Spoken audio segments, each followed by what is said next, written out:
नमस्कार। हाल ही में मध्य प्रदेश के एक दैनिक में मैंने यह खबर पढ़ी कि मध्य प्रदेश सरकार ने लिली के फूल को राज्य पुष्प घोषित किया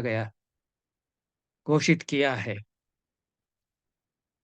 लिली का फूल इस नाम से विदेशों में बहुत प्रसिद्ध है और अंग्रेजी के अनेक कवियों ने, यूरोप के अनेक कवियों ने उस पर कविताएं लिखी हैं।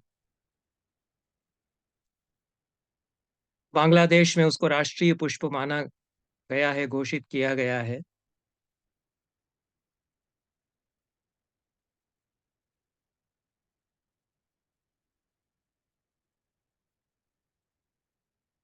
और भी कई तरह के फूल होते हैं लिली के अतिरिक्त।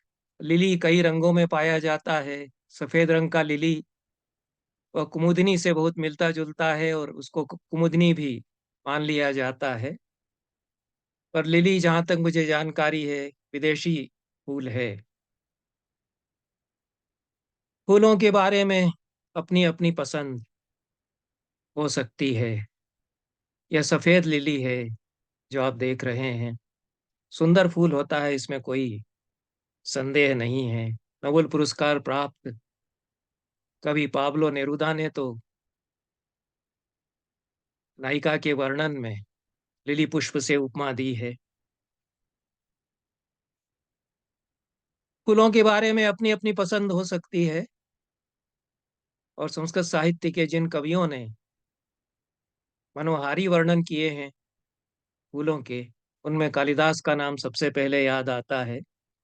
कितने कितने फूल उन्होंने अपनी कविता में बिखेरे हैं।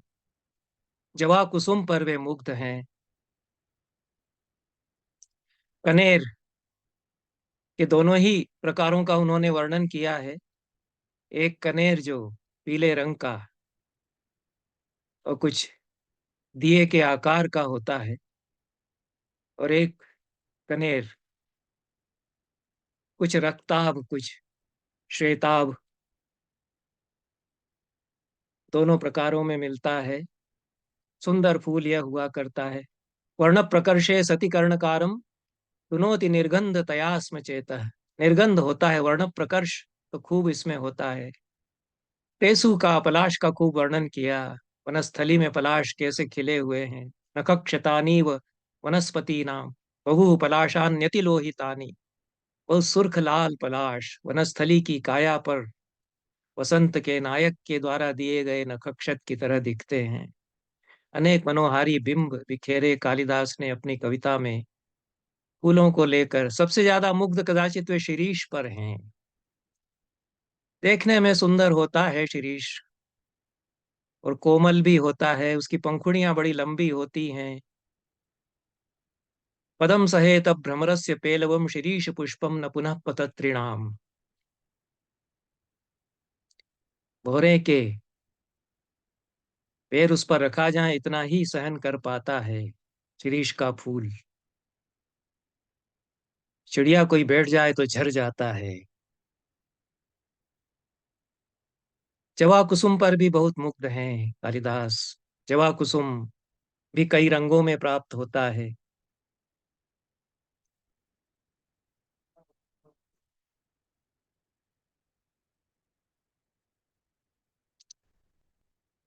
और कांचनार, उसका भी क्या कहना है।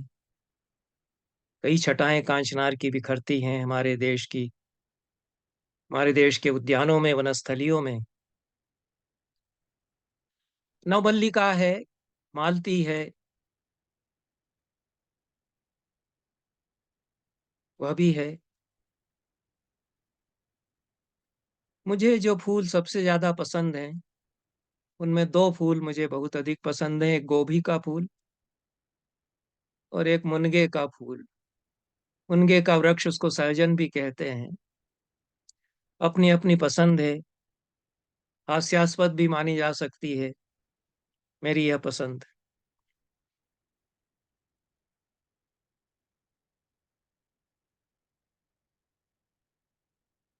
सभी फूल अच्छे लगते हैं, पर ये आप देख रहे हैं मुनगे का फूल है।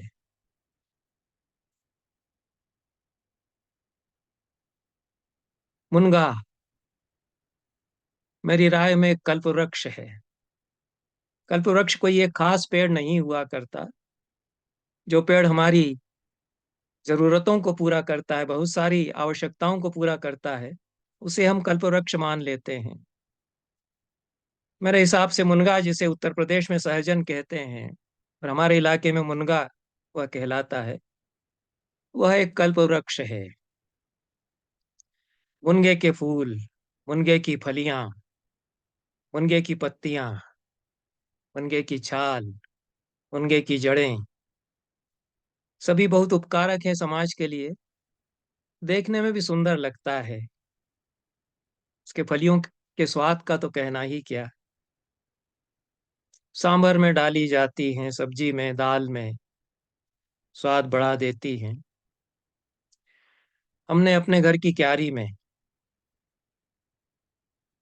बाहर मुनगे का जो पेड़ लगाया था, 3-4 साल में वो इतना बड़ा हो गया कि घर की, दुतल्ला घर है, उसके ऊपर जो छत है उस पर जाकर मैं बैठता हूँ और मुनगे का पेड़ छाया देता है। खूबसूरत होते हैं फूल मुनगे के, बहुत मुलायम कोमल होते हैं। शिरीष के बारे में जैसा कालिदास ने कहा, सर्दी की मार, कोहरे की मार इस साल पड़ी है बहुत, सर्दी की मार नहीं झेल पाता है मुनगा, मुनगे के फूल भी।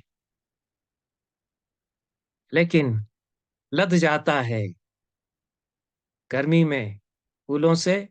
पूरे साल भर फूल देता है, साल भर फलियां देता है, 2 ऋतुओं में फलता है, फूलता है। बहुत हरा भरा, बहुत कोमल इसकी डालियां होती हैं, बहुत ऊंचाई तक जाता है। इतना लंबा पेड़, 50-60 फीट और ऊंचाई तक जाता है।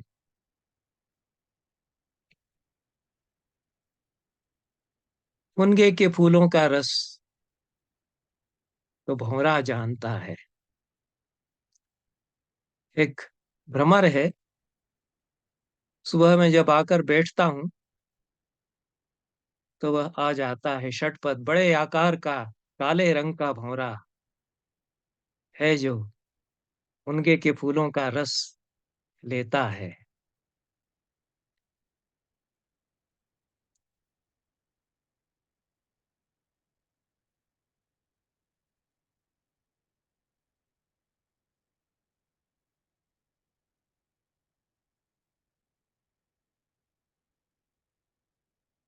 ध्यान से देखेंगे तो दिखाई देगा, काली बुनकी की तरह ये उड़ता हुआ भंवरा है। और उड़ते उड़ते ही रस चूसता है। जानता है कि फूल इतने कोमल हैं कि बोझ नहीं झेल पाएंगे। नीचे भी झुककर रस ले लेता है, उल्टा लटक करके भी रस ले लेता है। जिसे स्त्री की दृष्टि से पुरुषायित और पुरुष की दृष्टि से विपरीत रति कहा गया, वह भी ये दिखाता है। कालिदास ने तो भ्रमर का खूब वर्णन किया है। चला पांगाम दृष्टिम स्पृशसि बहुशो वे पथुमती रहस्याख्या इव सुनसि मृदु कर्णांतिकचर। यह जो रसिकता है भ्रमर की, तो भ्रमर की जो पहचान है रस की, उसकी सराहना हमारे कवियों ने खूब की है।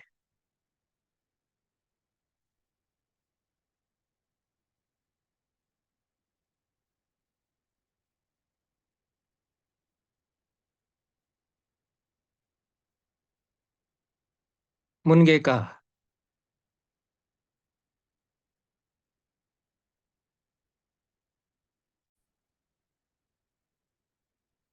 फूल केवल भंवरे के लिए ही आकर्षक हो ऐसा नहीं है। कुछ पक्षी भी आते हैं, और एक सबसे छोटी चिड़िया जो बहुत पारखी है,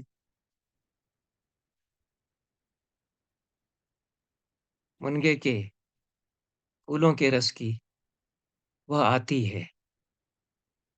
कई दिनों से चिड़िया वह देखने में नहीं आई, गोरैया से भी छोटी चिड़िया होती है। वह भी इसी तरह से उड़ती-उड़ती मुनगे के फूलों का रस लेती रहती है।